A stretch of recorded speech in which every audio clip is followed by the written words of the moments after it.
Hi and welcome to this bonus edition of training from NLD Referee Society on the non-compete at the line-out.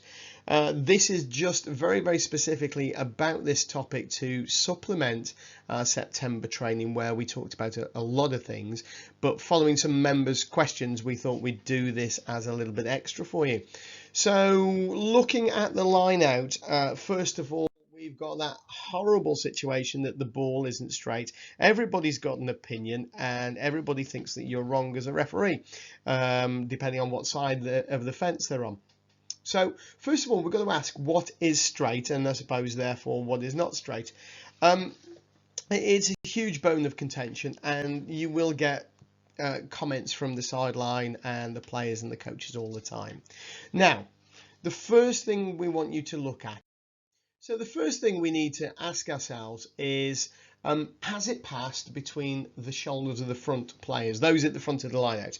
Now, I want you to take the picture in your mind of the players as they were when you set the gap. Now, we also talked about how we set the gap, and ordinarily we would like to set the defensive team on one of the lines on the pitch. If not on the line, maybe on the end of a line or something similar, if possible. Makes life easy for you, makes life easy for them. Now, we allow the attacking sides come in and set the gap, and we want a good one. If it's not good enough, then you need to manage it as a referee. And once you're happy with the gap, visualize that distance between the two players. If the ball goes between the shoulders of those front two players at the front of the line out, then at that point it is a straight throw, and it's probably 9 times out of 10 going to be okay up to a point. There are a few exceptions, but it wouldn't be rugby without them. So it's gone between the front two players and it's moved after that. So the first thing is, what's caused it to move? It could be the wind, the conditions, it could be a terrible throw, or it could be that the opposition front jumper, for example, has gone off early, and in an attempt to not have the ball stolen at the front by an early jump, the hooker has thrown slightly towards his own side. In which case then you either allow play to go on and verbalise that the defence was jumping early, so early jump, play on, or you stop and penalise as in free kick for the early jump. It's entirely up to you, but what we want to see is where that arrow is, the ball passing that 5 metre line between the shoulders. So it's gone through that point and it's then been caught, and actually that's a really good position to be in, because clearly here the player is leaning towards the gap. That's quite textbook. So ask yourself next, who's caught the ball and where did they catch it?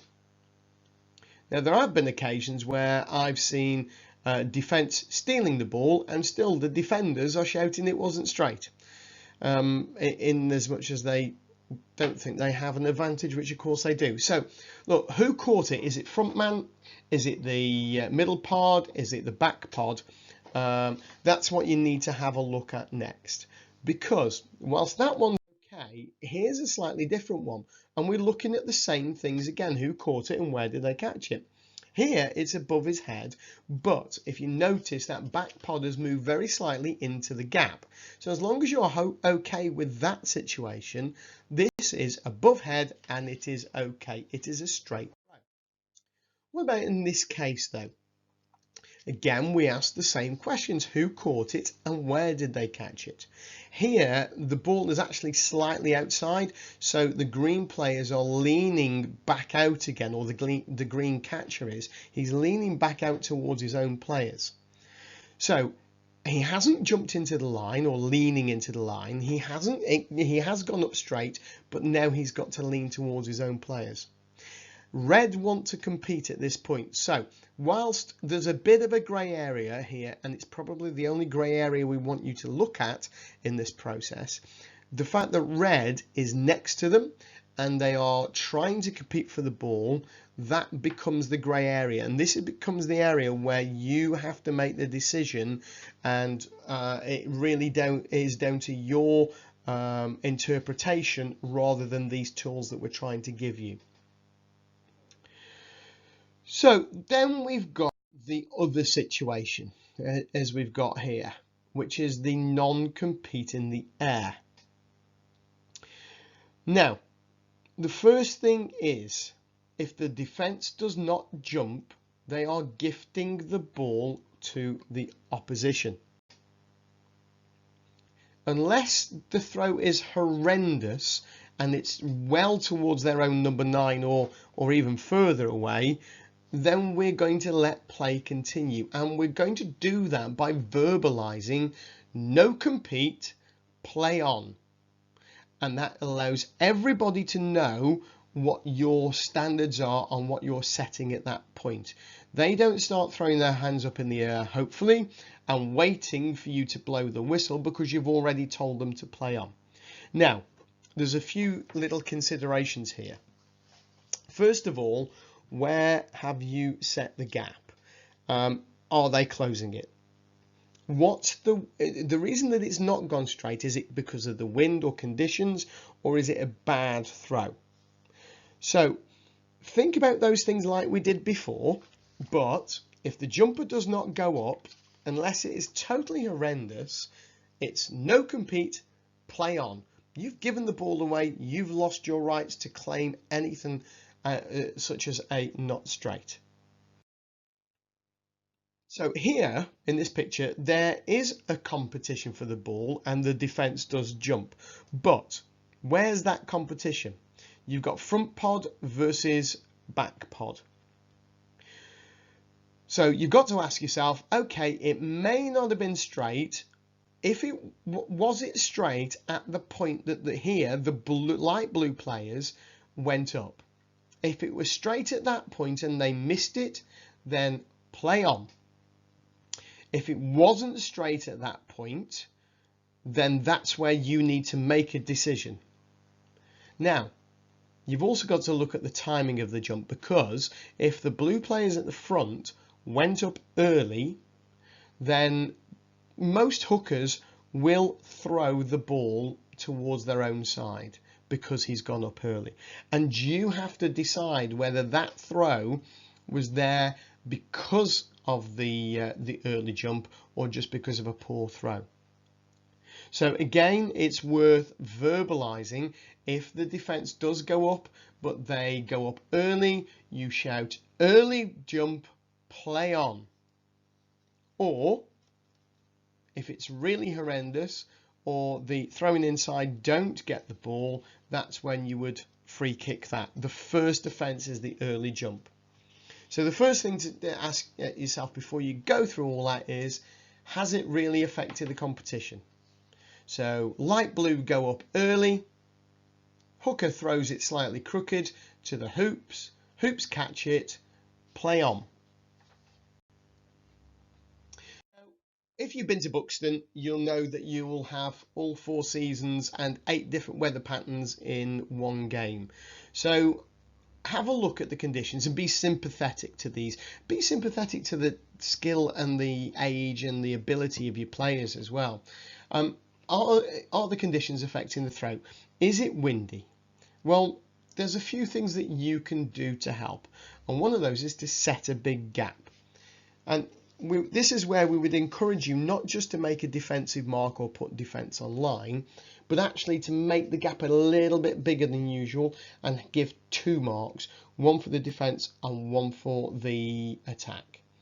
You can also give them a little bit of leeway by saying to both hookers and both captains, look, as long as it goes through, it's a really windy day, as long as it goes through those front 2 shoulders and it's not really stupid after that, I'll let play go on. And they'll both probably thank you for that, because it's the same for both teams. You're applying the same conditions, and not only that, they understand the conditions from the start. So now we come on to the non-compete on the ground. So this normally, obviously, follows the non-compete in the air. So you've shouted no compete, play on if it was a non-straight throw, or it was a good throw and they've come down. This is where the defence does not compete or allow a maul to form. They don't want it, because what they want to do is have the ability to tackle the ball carrier. It's really confusing, and it very, very rarely results in success for the defence. It's a really, really poor tactic, especially lower down the levels. So as a referee, we're going to encounter this without a shadow of a doubt, because people see it on the TV and they try it and they think they're brilliant when they're not. So first things first, where is the ball? Is it at the front, i.e. has the catcher brought it down and it's still in their possession? If it is, then play on. It's just a ball carrier that's able to be tackled. So there's no issue there at all. However, if the ball has been transferred to one of the men at the back, as in the picture you can see here, that's where we will call use it. We give it a couple of seconds for them to do it, and we might even verbalize it again. But if not, if that ball doesn't come out, then we blow the whistle for a scrum turnover. Now, in between you shouting use it once or maybe twice, if in this case, blue player runs around to try and tackle the ball carrier, I want you to blow and stop the game for that turnover. The reason is that if somebody runs round and tackles you whilst you're in what you think is a maul and you have the ball, it's going to be a flashpoint. It's one of those situations where you are creating a problem for yourself, and in terms of referee protection, I want you to make sure that you don't allow that. You stop it quickly with a loud blow or a few blows and go turnover ball, don't come round there please. Now, you've also got to ask yourself, what is the defence doing in these situations? Hopefully they will stand still, and when they do, you need to allow the situation to develop depending on where the ball is.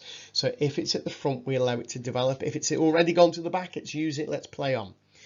You might recall in season 2018-19 that this happened at London Scottish, where the defence didn't compete in the air and they just stood still when they came down to the ground. The ball was at the front with the jumper. There was lifters either side waiting to bind on, and nobody moved. Don't forget, the defence has to wait until the ball has moved off that line of touch. So it's either got to go forwards towards them or backwards, as in passed out, or somebody runs away from the line of touch. Until then, the line out is still active. So with them all standing still in defence and standing still in attack, there was a huge Mexican standoff. So let's look at the situation where the defensive players are moving. You need to look at which way they're moving. Are they moving off the line of touch, i.e. walking back towards their own try line? It only needs to be a step. Once they step off that line of touch towards their goal, they have left the line out early, and you should either play advantage or penalise them. Alternatively, they could move along the line. So whatever line they've started at the beginning, if they split in the middle and just move along the line, so perpendicular to the touch lines, then that's okay, because they've not left the line out. What that does do is creates a huge gap, which if the attack's clever and the ball's still at the front, they're going to run through. But ball at the back, and this is why it's so important that you spot it. If the ball is at the back, always call use it immediately. You might need to do it twice, but manage it to prevent a defender coming round. So we'll have a look at some of these which were refereed really badly before all this new regulation came in. Betson, clean take at the back. What you'll actually see from France there is the throw wasn't straight either, but the referee allowed that to go on because there was no compete. However, Italy here did walk off the line, so we should be penalising Italy. Let's have a look at another one. Taken by Look how they walk away from the line. They're at 5-6 metres England away, and then the look to answer Italy's questions with some questions of their own. And this time they're penalised, and it's all a bit messy and a bit scrappy, and there's really no shape to it as Bortolami readies himself to come back into the game. Well, that was excellent. We see this again. Most people would look at it and see the hooker's offside. He's not offside. This is what Italy did last year. They don't actually make contact at the line. That means that the hooker can come around behind the throw here. In this case, good throw. Well taken by Scott Murray. Number 6 might go well over the nose. He's trying to fund the move, failing badly. But again, Italy just stand off. They walk away from that touch, and that is not allowed. Once players start doing that, you play advantage or you penalise. And certainly if somebody starts coming round whilst you're playing the advantage, don't let that advantage continue. End that play straight away with the penalty. So I hope that's been of a little more use to our members and our wider audience. Thanks to everybody in Kenya who watches us quite regularly. Big hello to you guys, and keep doing that. We love our message getting out across the world. If you'd like to see any more little taster sessions like this for 10 to 15 minutes, please do comment or email us at nldreftraining@gmail.com. Thanks very much.